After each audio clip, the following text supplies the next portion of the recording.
te mi chimusilo hallelujah thang than nak vai thum kan pek na lai chunwa sol ngai chi cham nak le tharau charwa chana tharin nun khona ding cha thlakan chamti lai ameng som ti than mo khan ni thum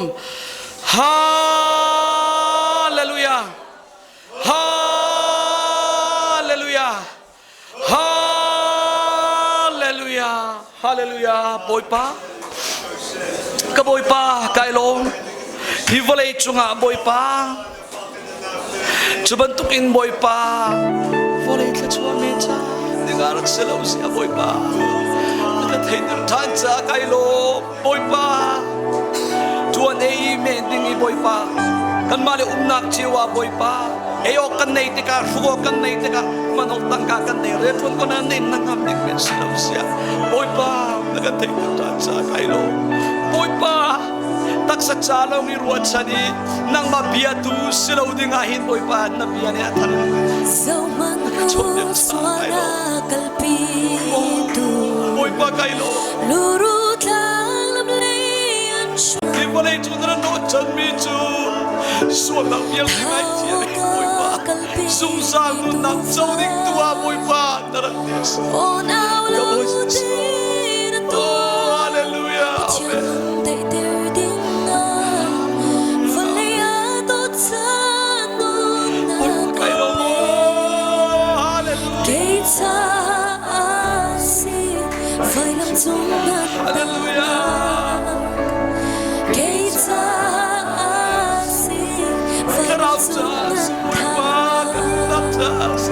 Along with his and tongue,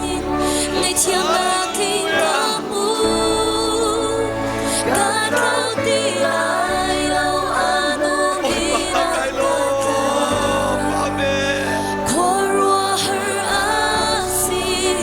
asung Lord na Keita asi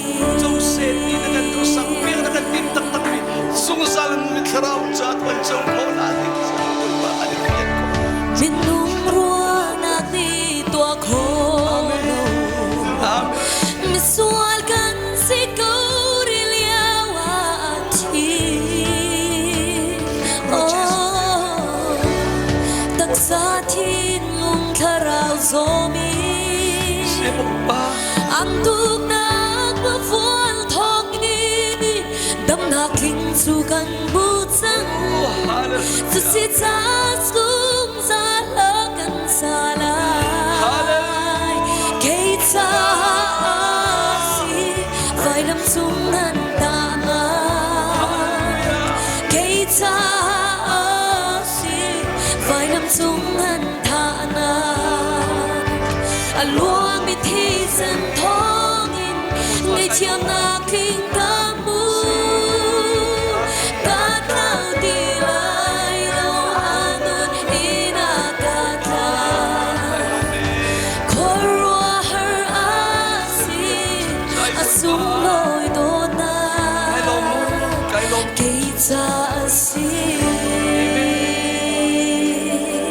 boy pa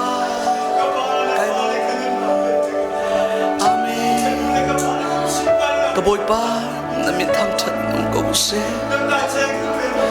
boy pa châu se ti na kan du sak piak tak mi chu zung zalin amun na ding mi tharau chalong asi chu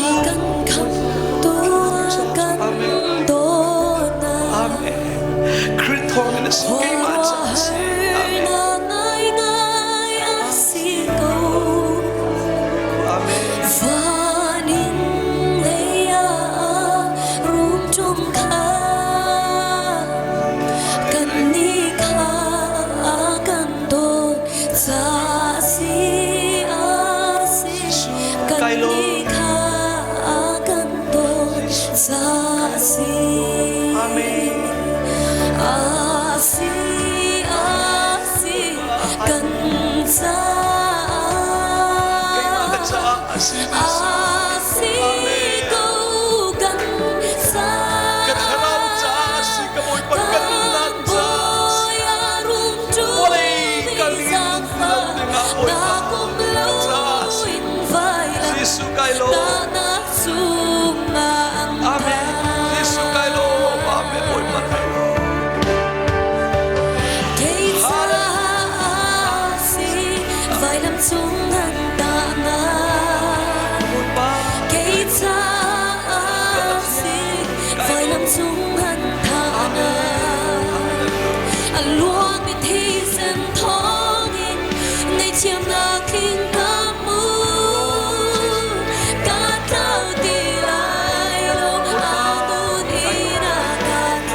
ไกลโล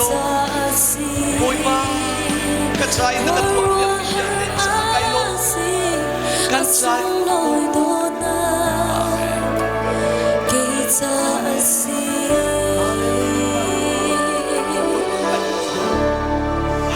บอยป้าkay magkatsaali kanu-kanaw kan dilak chay na kan tuapyak mi vyal te chaboy pa kanilong hivalay chunga ariyan tuani po chomi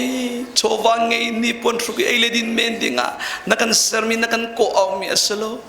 nasultu si dingale zungzal amunding mi thlaraw thil vyal te krit thongin na kan pek mi vyal te chow tu di nga ro chow tu di nga boy pa na kan ko mi si zia na kan thaiter chan na min thang chatum ko se